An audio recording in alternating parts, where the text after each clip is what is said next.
Hello viewers, আসসালামু আলাইকুম। আমি সাইফুল ইসলাম জিনান। আজকে আপনাদেরকে নিয়ে ঘুরতে বের হলাম ভেনিসের শহর বুরহানোতে। আশা করি ভিডিওটি ভালো লাগবে। আপনাদের সাথে কিছু বিষয়গুলো শেয়ার করব। আজকে যে শহরটিতে আসলাম বুরহানো, এই শহরটিকে ভেনিসের কালারফুল আইল্যান্ড হিসাবে সবাই চিনে। তো যাই হোক, আমরা সরাসরি ভিডিওতে চলে যাই। যে বোটগুলো দেখতে পাচ্ছেন, এই বোটগুলো আসলে মূলত ভেনিস থেকে আর কি এসে থাকে। যেসব যাত্রীগুলো দেখতে পাচ্ছেন, যেসব ট্যুরিস্টগুলো, এগুলো maximum America, Japan, India, Thailand, Malaysia, বিভিন্ন দেশ থেকে আসে, অস্ট্রিয়া। তো এই বোটগুলোতে ওরা এসে থাকে মূলত। আবার পাবলিক বোটও থাকে, আবার প্রাইভেট বোট আছে, যেমন এই যে স্পিড বোটগুলো, এগুলো অনেক এক্সপেন্সিভ। পার পারসন যদি আসে, 2-3 জন করে আসে, প্রায় 150 ইউরো করে খরচ হয়। আর বোটগুলো অনেক এক্সপেন্সিভ, বাংলা টাকায় প্রায় 3 কোটি টাকার মতো একটা বোটের দাম। অনেক এক্সপেন্সিভ বোটগুলো। এমনিতে মূলত বুরহানো শহরটা অনেক সুন্দর। যেমন এইখানে একটি বাংকার আছে, বাংকারটি মূলত বাঙালি ভাই করে থাকে। তো আজকে এইখান থেকে আমরা শুরু করছি। এটা আসলে বুরহানোর চারপাশে অনেক নদী, সাগর, একটি ছোট্ট একটি দ্বীপ, তার চারপাশে হচ্ছে নদী। যেমন এই বাম সাইডটাতে ছোট্ট নদী, তারপর ওই পাশটাতে একটি বড় সাগর আছে, মাঝখান দিয়ে ছোট ছোট খালগুলো আছে। যেমন খালের দুই পাশে বাসাগুলো এক একটা একরকম বাসাগুলোর কালার কিন্তু চারিদিকে। এই যে প্রত্যেকটা বাসার সামনে যে বোটগুলো দেখতে পাচ্ছেন, একটা বাসার জন্য এক একটি বোট থাকে। যেমন মূলত মানুষের প্রত্যেকটা বাসায় যেমন একটা করে প্রাইভেট কার থাকে, এই বুরহানোতে প্রত্যেকটা বাসার জন্য একটা করে বোট থাকে।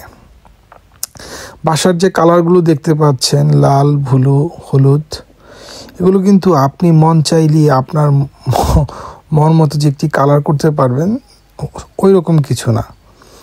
আপনার যে বাসার কালারটি যে রেড বা সবুজ, গ্রিন, ইয়েলো, এটা সরকার থেকে নির্ধারণ করে থাকে।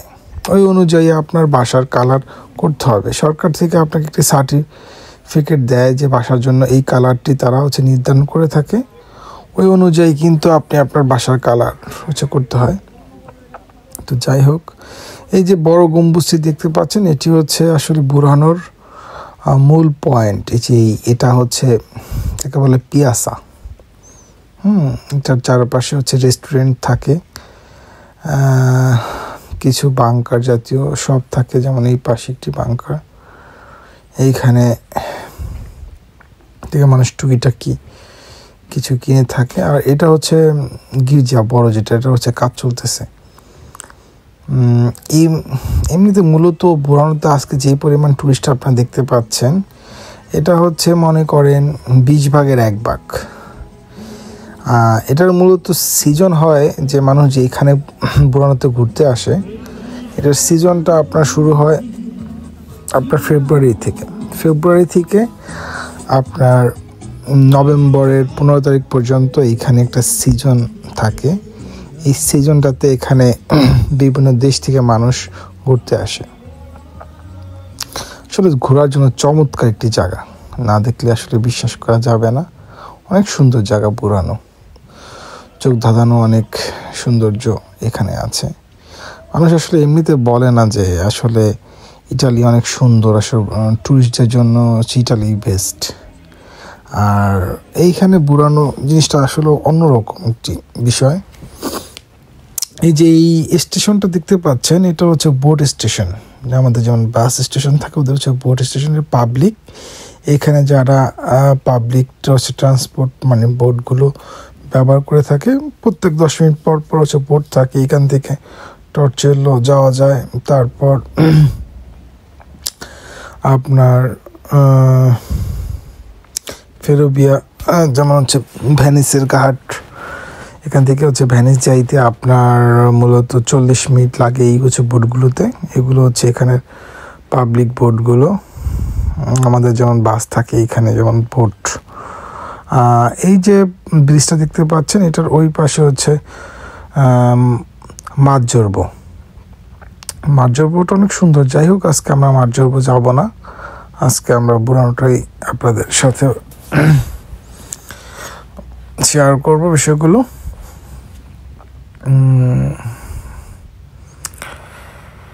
অনেক সুন্দর পরিবেশ, অনেক ঠান্ডা। আজকে আসলে মূলত একটা শীত পড়তেছিল, তো কুয়াশা, এই জন্য ওয়েদারটি। এমনিতে যখন এখানে সূর্য থাকে অনেক সুন্দর লাগে দেখতে পরিবেশগুলো। আজকে একটু ধোঁয়াশা লাগছে। যাই হোক, তো এখানে আসলে বুড়ানোর যে ফার্স্টে যে একটা কথা বললাম, প্রত্যেকটা বাসার সাথে করে একটি করে বোট থাকে। বিষয়গুলো হচ্ছে যে তারা কিন্তু যেই কাজ হচ্ছে করে থাকে, যাই হোক, তারা কিন্তু রাতের বেলায় ওনারা ম্যাক্সিমাম বুড়ানোর 99% বাসার যারা ওনার, তারা হচ্ছে মাছ শিকার করে থাকে। মানে এক কথা বলতে পারেন জেলে। কিন্তু বাংলাদেশের মতো কিন্তু না। কিন্তু বাংলাদেশে যেমন মানুষ ছোট করে দেখে জেলে, একজন যে মাছ ধরে তাকে হচ্ছে ছোট করে দেখা হয়, যে ডাক্তার তাকে ভিন্ন করে চোখে দেখা হয়। এই দেশে কিন্তু আমি দেখেছি যেটা মানুষের ভিতর বৈষম্য জিনিসটা খুব কম কাজ করে। যে ডক্টর আর যে হচ্ছে রেস্টুরেন্টে কাজ করে, এখানে ম্যাক্সিমামই মানুষ হচ্ছে রেস্টুরেন্টে কাজ করে থাকে। তো যারা রেস্টুরেন্টে কামিরিয়ারি জব করে থাকে তাদের স্যালারি হয় 2000, কারো 1800, কারো 2500। যে সে কাজ করে তার 2500 থেকে 3000 টাকা স্যালারি হয়। আর এখানে যে ডক্টর পেশায় যে নিয়োজিত, সে ইনকাম করে 2 থেকে 3000 টাকা। তাহলে দেখা যায় কি, যে রেস্টুরেন্টে কাজ করে আর যে আপনার শেফ বা যে ডক্টর, তাদের ইনকাম কিন্তু সেম। আর যে ইনকাম যে সেম তা কিন্তু না, সমাজে তাদের কোনো বৈষম্য নাই যে এ ভালো কাজ করে এ ইনকাম বেশি করে, মানে এইরকম না। মানে যে ইনকামটা সেম থাকে, এই জন্য ম্যাক্সিমাম দেখা যায় সমাজে তাদের সম্মানটাও সেম থাকে, যে আত্মমর্যাদা, মানে সব কিছু আসলে সেম থাকে। যে আসলে জনসংখ্যার দিক থেকে আসলে বুড়ানোতে থাকে জনসংখ্যার সংখ্যা প্রায় 3000-এর মতো।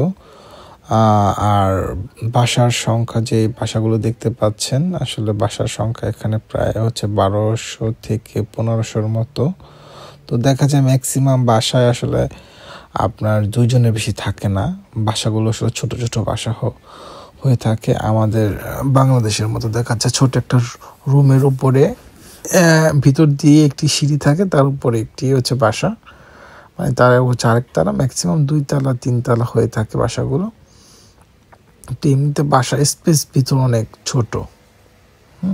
এমনিতে বাসাগুলো অনেক সুন্দর, অনেক ভিতর থেকে অনেক হচ্ছে পরিপাটি, বাইরে থেকে যেরকমই দেখা যাক, ভিতরে বাসাগুলো আসলে অনেক পরিপাটি, অনেক সুন্দর। তো যাই হোক ভিউয়ার্স, আপনাদের সাথে অনেক কিছু শেয়ার করে থাকলাম।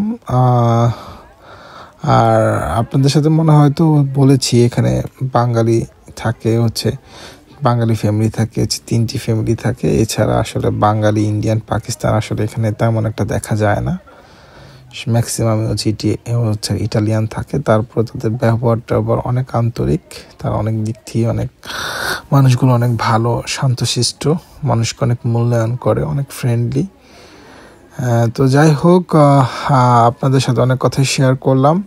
তো যদি অবশ্যই আমার ভিডিওটি ভালো লেগে থাকে, অবশ্যই সাবস্ক্রাইব করবেন আমার চ্যানেলটি, এবং আমার সাথে থাকবেন, এবং লাইক করবেন, শেয়ার করবেন ভিডিওটি। তো যাই হোক, আজকে আর হচ্ছে ভিডিও হচ্ছে বড় করব না। সবাই আমার জন্য দোয়া করবেন। আসসালামু আলাইকুম। ইনশাল্লাহ আবার দেখা হবে যে কোনো ভিডিওর মাধ্যমে। তো ততদিন সবাই হচ্ছে ভালো থাকবেন। ওকে, আসসালামু আলাইকুম, আল্লাহ হাফিজ।